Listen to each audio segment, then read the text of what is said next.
Hey, real quick, Longlegs sucks. Longlegs has been in theaters for only about 3 weeks, and in that time it has already become the most overrated horror movie of all time. I'm aware it had a huge marketing campaign that I just paid absolutely no attention to. I didn't even know it was happening. But then I heard a couple good things, plus I only actually see a movie in theaters like once a year, so I decided to make this the one for 2024. For reference, my one for the year last year was the Super Mario Bros. Movie, and we all know how that turned out. This was not as bad as that film, though, so relax. Also, I literally just saw this movie the day before writing this script. This movie is still in theaters, hence why I'm using still images. Also, this review was cobbled together while I was working on stuff I actually want to review. This is sort of just a hit-and-run review while the film is still fresh in my head. Deal with it. I'm judging the film based on the film, not on its marketing campaign, not on its, oh, but did you notice this part that was on screen for a millisecond? No, I didn't notice that. I couldn't pause the movie while I was watching it in the theater. I knew the basic synopsis and that Nick Cage was in it. That's all I knew going in. Alright, non-spoiler stuff first. First, the pros. The acting is good. The actors were all good, especially Micah Monroe and Nick Cage. And you can tell the stupid parts of their acting were more from bad directing than from acting incompetence. They still act even when they're acting weird, if that makes sense. The SFX and makeup were good. I mean, any movie that can make Alicia Witt look ugly has good makeup artists. Most of the movie is intriguing. They set up a bunch of things that do keep you guessing, but in the final moments of the film, when you think they'll be explained, they're not. And they needed to be, because without an explanation, none of them make sense and the movie feels like it wasted your time. There's also a twist that's not a twist at all. Like, it would be a twist if your brain was turned off for the entire middle chunk of the movie. It's bad movie, don't watch it. Okay, spoilers now. It feels like the people praising this movie were watching a completely different movie than me. People keep saying how scary Longlegs is, and which scene are they talking about? No, seriously, there's not a single scary moment in this movie. There are some creepy, unsettling moments, but those aren't the same thing as scary. There are creepy, unsettling moments in films that aren't even horror. You ever watch Training Day? That's a drama, and the whole movie is one big unnerving moment. Horror is supposed to take those moments to the next level. What scared you guys? The dolls? They don't do anything. The dolls in the movie Dolls were scarier than these dolls. Was it Nick Cage as Longlegs that scared you? Again, unsettling, but he doesn't do anything other than talk creepy and kill himself. Like I said, most of this movie is intriguing. It lines a bunch of intriguing things up, and then does that thing that I fucking hate where nothing, absolutely nothing, is explained. And the biggest thing of all that isn't explained is Longlegs himself. It never explains why he made a pact with the devil, why he needs dolls or how they work, why he needs to complete this cycle or what happens when it's completed, or why he even needed an accomplice. He could have just left the dolls outside all their doors. And the pact with the devil? Jesus Christ.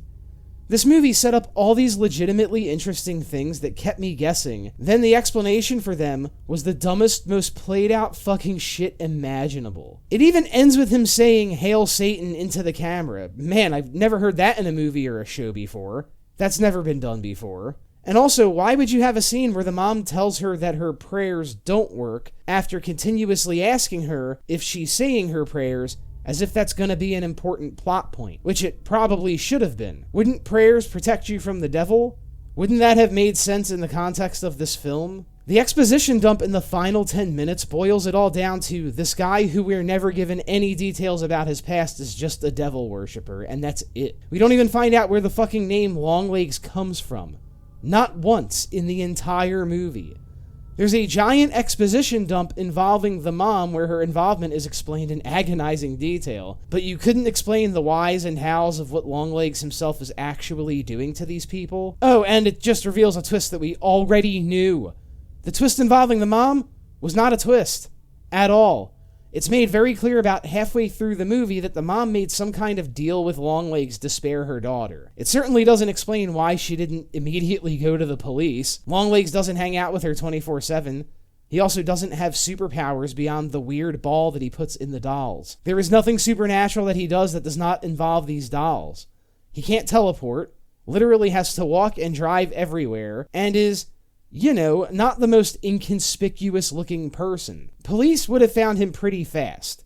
It's never explained why the mom needs to carry out his work even after he dies. She only did this when her daughter was in danger. And why did he even kill himself? What purpose did that serve? Especially if his cycle wasn't completed. If he has an accomplice, she can still do the dirty work while he's in jail, right? What did her mom shooting the doll even do? Couldn't she have done that at any time? If the dolls create some sort of mind control over families, wouldn't shooting the doll have done something to her? Like maybe she starts acting like a normal, well-adjusted human being? Also, did the filmmakers just forget that they made their main character fucking psychic? This is a major plot point made in the beginning of the movie and then is never brought up again. They just plain forgot. And I mean this. They forgot. She is confirmed to be psychic in a scene where she is being tested for being psychic. Her boss calls her half psychic. And then, for the entire rest of this movie, this woman has zero inklings like this ever again. In the beginning of this film, this woman just knows that a guy they're chasing is in this random house with absolutely zero reason to think that.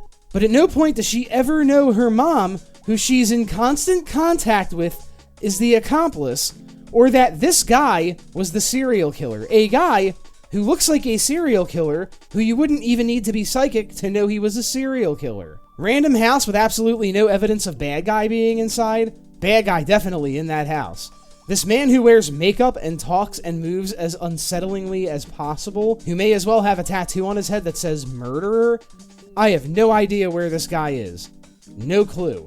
My own mother, who I see and talk to all the time, the only close family member I have, who is acting suspiciously the entire movie and making it very clear that she met Longlegs. Nope. Can't get a read on her. Longlegs sucks. I guess it's a good movie if you've never seen a horror movie before, or a movie that, I don't know, made sense. I don't know why so many people love this movie. Just because a film is well made from a technical viewpoint does not mean it's a good film. Just because a horror film doesn't have jump scares doesn't mean it's a good horror film. Congratulations! You made a horror movie without any common horror tropes. Except for, you know, the devil shit. Which I guess is enough for these low expectation having motherfuckers to consider it a work of art. I think that's what it boils down to. You guys who love this thing just have shitty low expectations. Whatever. Bye.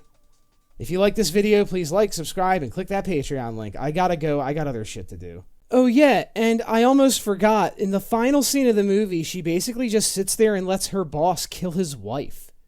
She absolutely knows it's going to happen, and does not do a fucking thing to stop it.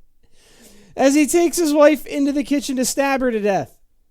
And she has ample time to do something, to disarm him or something. But then after, once he goes for the daughter, then she shoots him. So she wasn't in a trance or anything. You're a fucking FBI agent who fully understands at this point what's about to happen, and you're psychic. And you just let this man slowly lead his wife away to murder her.